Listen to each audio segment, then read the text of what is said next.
Dilip Athawale sir यांना विनंती करतो व त्यांनी आमचं मनोगत व्यक्त करा. दिलीप आठवले सर.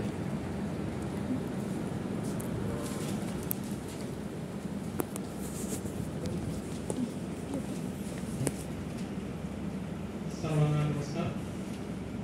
आजच्या कार्यक्रमाला प्रमुख उपस्थिती लाभलेल्या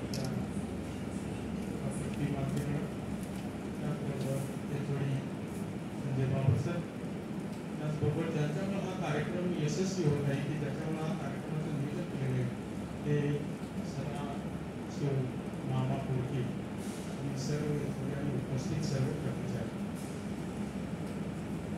मी 2007ला या संकुलामध्ये आलो. मात्र इंजिनिअरिंग कॉलेजला 4 वर्षाच्या पाठीमागे आलो. तेव्हापासून मामाचा माझा काही संबंध आला किंवा संपर्क आला.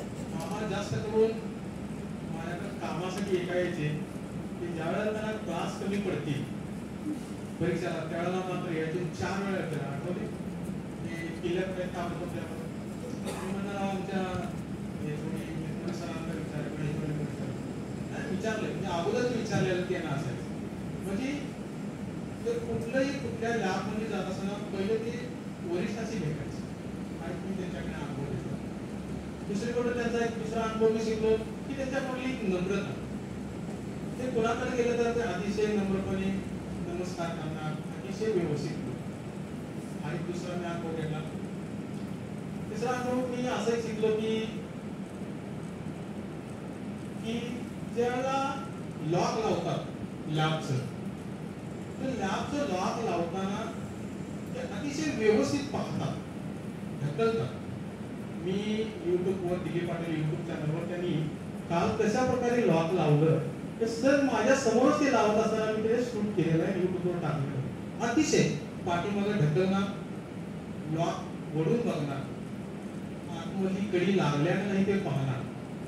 म्हणजे बरेच वेळा काय होतं लॉक बाहेरून लागलं जातं परंतु आतली कडीच लावली जात नाही, त्यामुळे दरवाजा नंतर उघडण्याचे चान्सेस असतात. परंतु सदाभामाचं मी काल लॉक उघडण्याचा व्हिडिओ घेतलेला अतिशय प्रभावी आहे. तर ते मला गुण त्याच्याकडे शिकण्यासारखा आला.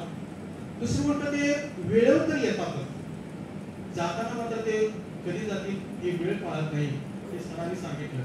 दुसरी गोष्ट की कॅम्पमध्ये मी गेले 15 दिवस झालं काम करतो एपी कॅम्पमध्ये, त्यामुळे जास्त मामाशी बोलण्याचा वेळ आला.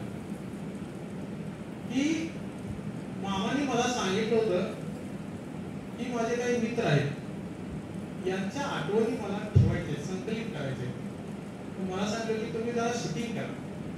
जेव्हा जेव्हा मला कॅम्पमधून थोडा वेळ मिळेल त्यावेळेला मी 30-30, 40-40 सेकंदाचे व्हिडिओ केले. मामा जेवायला बसण्याचं ग्रुपमध्ये, नंतर आपल्या इथं त्यांनी फंक्शन भोजनाचा कार्यक्रम बोलवला त्यावेळेला. आणि आज सकाळी असं एक लक्षात आलं की बाबर सरांच्या केबिनवर जेव्हा जेव्हा आहे का नाही दिसेल तर तिथंच दिसायचं. मी विचारलं का तिथे थांबले तर सर अतिशय आपल्या वरिष्ठाबद्दल जी आदर असतो, जी तळमळ असते, आजकाल ती दिसत नाही, परंतु त्यांच्याकडून मी ती अनुभवली.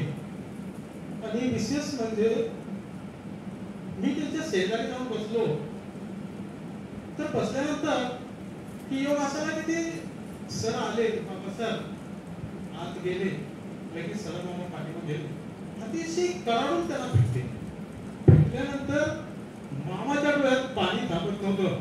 कारण मामाच्या डोळ्यात तर पाणी आलंच, परंतु बाबासाहेबांच्या डोळ्यात पाणी पाहिल्यानंतर असं वाटलं की अनेक कर्मचाऱ्याबद्दल की वरिष्ठाचं किती प्रेम असतं हे मी जाणून घेतलं. आणि तेच मी ऐका नाही त्या छोट्याशा व्हिडिओमध्ये काय केलं क्लिप टाकली.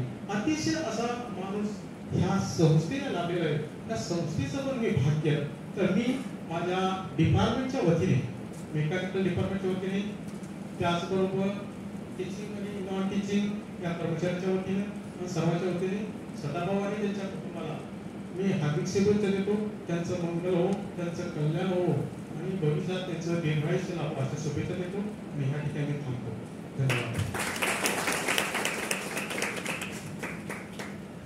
यानंतर संभाजी जाधव सर आपलं मनोगत व्यक्त करतील.